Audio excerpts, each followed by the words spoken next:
Measures of length, लंबाई की माप। यहाँ देखिए सबसे पहले मीज़रमेंट क्या होता है ये मैं आप लोगों को समझा दूँ। मीज़रमेंट होता है किसी भी चीज़ की माप करना। ओके, तो यहाँ पे लेंथ यानी सबसे पहले जब हम मीजर सिखाते हैं बच्चों को तो उनको लंबाई की ही मीजर्स करना सिखाते हैं। तो चलिए बिना किसी देरी के हम वीडियो स्टार्ट करते हैं कि आपको अपने बच्चों को किस तरह से मीजर्स सिखाना है। सबसे पहले तो non standard units for measuring length. यहाँ पे नॉन स्टैंडर्ड यूनिट्स का यूज़ हो रहा है लंबाई को नापने के लिए। In the olden days the human used fingers, span, cubit and pace to measure the length. पहले के दिनों में मनुष्य अपनी उंगलियों का यूज करते थे, अपने स्पैम का यूज करते थे, अपने क्यूबिट का यूज करते थे और पेस का यूज करते थे लंबाई को नापने के लिए। These are non standard units of length. और ये सारे जो तरीके हैं लंबाई को नापने के, ये सारे तरीके होते हैं non standard. In the following way we use the non standard units. इस तरह से इन तरीकों से हम क्या करते हैं, नॉन स्टैंडर्ड यूनिट्स को मीज़र करते हैं, यूज़ करते हैं। अब देखिए यहाँ पे क्या है, एक टेबल दे दी है। The length of the table is 8 hand span.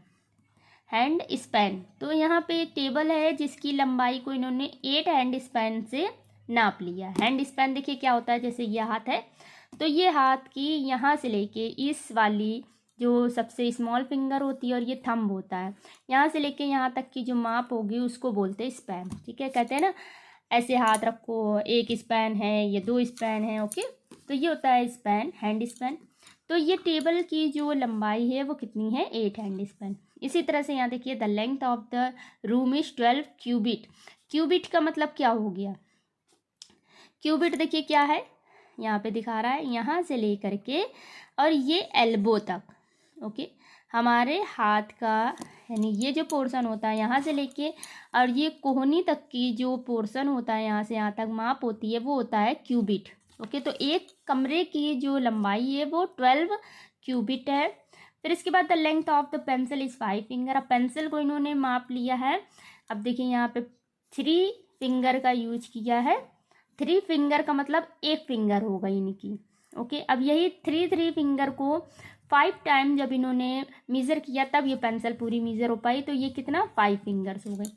अब देखिए जो पेस होता है, जब हम चलते हैं तो हमारे 2 कदमों के बीच की जो दूरी होती है उसको बोलते हैं pace. The length of the garden is 80 paces. एक बगीचे की लंबाई कितनी है, 80 paces. The size of body parts varies person to person. अब देखिए यहाँ पे क्या होता है, छोटे बच्चे होते हैं तो उनका हाथ भी छोटा होता है, पैर भी छोटा है, तो उनके साइज जो होगा, उनके जो बॉडी पार्ट से जब भी हम कहेंगे हैंड स्पैन, तो उनका हैंड स्पैन और हमारा हैंड स्पैन की जो मीजरिंग होगी वो बदल सकती है। क्योंकि उनके पार्ट्स जो होंगे वो छोटे होंगे और हमारे बॉडी पार्ट्स थोड़े क्या होते हैं, बड़े होते हैं। तो हर एक इंसान में यही चीज़ फॉलो होती है, क्योंकि हर इंसान का क्या होता है, बॉडी पार्ट सेम नहीं होता है। किसी का छोटा होता है, मतलब जैसे किसी के पैर लंबे हैं तो उसका ये जो पेस होगा वो हो सकता है बड़ा हो, जो इंसान छोटा होता है उसका ये पेस छोटा होता है। ओके, तो so we can not get accurate measurement. इस तरह से ये जो हम जब नॉन स्टैंडर्ड मेजरिंग का यूज करते हैं तो हमको एकदम सही मेजरमेंट नहीं मिल पाता है। ओके, तो क्या होता है कि हमको वहाँ पे यूज करना पड़ता है स्टैंडर्ड यूनिट्स ऑफ लेंथ। अब यहाँ पे स्टैंडर्ड यूनिट्स क्या होते हैं, we usually measuring the length of an object by a metre scale और अ मीटर रॉड। हम किसी भी चीज़ की लंबाई को माप करने के लिए हम क्या यूज करते हैं, मीटर स्केल का। Metre scale is standard unit of length. Metre scale जो होता है वो एक स्टैंडर्ड यूनिट होता है लंबाई को मीज़र करने का। We use meter unit to measure the length of an object and the distance between two places or point। क्या होता है, हम मीटर यूनिट्स को लंबाई की माप के लिए यूज़ करते हैं और जिससे हमें पता चलता है 2 चीज़ों की या 2 स्थानों के बीच की डिस्टेंस। ओके, ये जो मीटर स्केल है इससे हम क्या करते हैं, 2 स्थान की बीच में कितना डिस्टेंस है, 2 ऑब्जेक्ट हमने ले लिए जैसे देखिए यहाँ पे मैंने एक पेंसिल रखी और एक पेन रख दिया, ये पेंसिल रख दी, ये पेन रख दिया, और बच्चे को एक स्केल दे दिया और उससे बोला कि इसके और इसके बीच में जितना भी डिस्टेंस है उसको एक स्केल से उसको मीज़र करिए। ओके, तो बच्चा मीज़र करेगा और अच्छे से आपको बता देगा। तो अब देखिए इसके बाद क्या हुआ, ये तो स्केल की यूज करने की बात आ गई। अब आते हैं कि यूनिट्स क्या क्या होती हैं, जैसे सेंटीमीटर। ओके, सबसे छोटी इकाई होती है लंबाई को मापने की सेंटीमीटर। तो 1 मीटर में 100 सेंटीमीटर्स होते हैं। Okay, 1 metre equal to 100 centimetre. We write it as 1 metre equal to 100 centimetre, यानी मीटर को हम m से और सेंटीमीटर को cm से क्या करते हैं, रिप्रेजेंट करते हैं। ओके, अब यहाँ पे देखिए एग्जाम्पल, सेंटीमीटर स्केल। जब स्केल हमारे पास होता है, देखिए एक स्केल है, स्केल में आप देखेंगी एक तरफ दिया होता है 0 से लेकर के 15 तक। ये जो 0 से लेकर के 15 तक होता है इसको ही क्या होते हैं, ये सेंटीमीटर में रिप्रेजेंट किए होते हैं।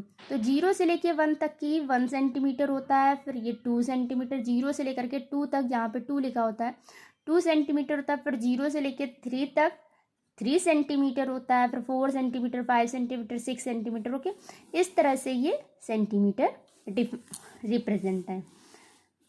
The length of a pencil is 6 centimetre. अब देखिए पेंसिल को क्या किया हमने, 0 से रखा और इसकी जहाँ पे ये शार्प है, ग्रिप है, तो वहाँ पर क्या है 6 सेंटीमीटर। तो इस पेंसिल की जो मीजरिंग है वो कितनी, 6 सेंटीमीटर।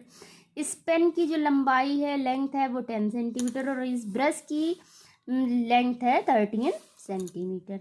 ओके, अगर हमें और भी ज़्यादा, जब हम और भी ज़्यादा लंबी लंबी चीज़ों को जब हम मीज़र करते हैं तो वहाँ पे हमको क्या लिखना पड़ता है, जैसे the length of the road is measured in kilometre. अब जैसे रोड की लंबाई होगी तो उसको हम किस में मीज़र करेंगे, किलोमीटर में। ओके, अब किलोमीटर देखिए क्या होता है, 1 kilometre equal to 1000 metres. 1 kilometre में 1000 मीटर्स होते हैं, और इसको हम इस तरह से भी रिप्रेजेंट कर सकते हैं, 1 km इक्वल टू 1000 m। इसको पढ़ते हैं 1 kilometre equal to 1000 metre. Okay, तो ये फॉर्मूलाज हैं, ये फॉर्मूलाज आपको बच्चों को बहुत ही अच्छे से बताना है कि 1 metre equal to 100 centimetre and 1 kilometre equal to 1000 metre. Okay, तो ये हो गया मीजर्स ऑफ लेंथ। केवल क्या है, मैंने सिर्फ इसको समझाया है कि लेंथ की मेजरमेंट किस तरह से की जाती है, क्या क्या तरीके होते हैं। इसकी एक्सरसाइज मैं आपको नेक्स्ट वीडियो में प्रोवाइड करूँगी। तब तक के लिए मेरे चैनल पे बने रहिए। Thank you for watching.